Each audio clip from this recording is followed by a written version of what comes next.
শাপলা বা শাপলা চত্বর, এই বিষয়টি আপনার মাথায় আসলে সবচাইতে কোন জিনিসটা আপনার মাথায় বেশি আসে?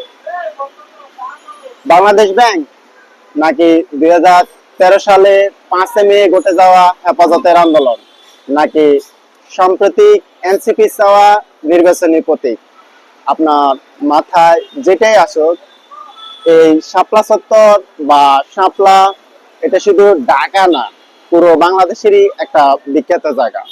ছোটবেলা থেকে মিডিয়ায় বা টিভির পর্দায় আমরা যখন ঢাকার কোনো খবর বা অর্থনৈতিক বিষয়ে কোনো খবর বলতো, তখন এই শাপলা চত্বর থেকে আসলে শুরু করা হতো।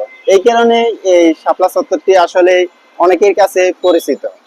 কিন্তু এই শাপলা চত্বরটি সবচাইতে বেশি আলোচনায় আসে 2013 সালের 5 মে হেফাজতের আন্দোলনের সময়।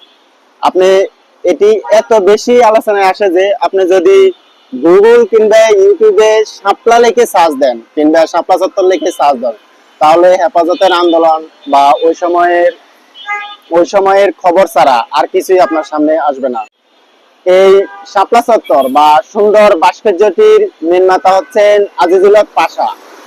1977 সালের 15 জুন এটি উদ্বোধন করা হয়।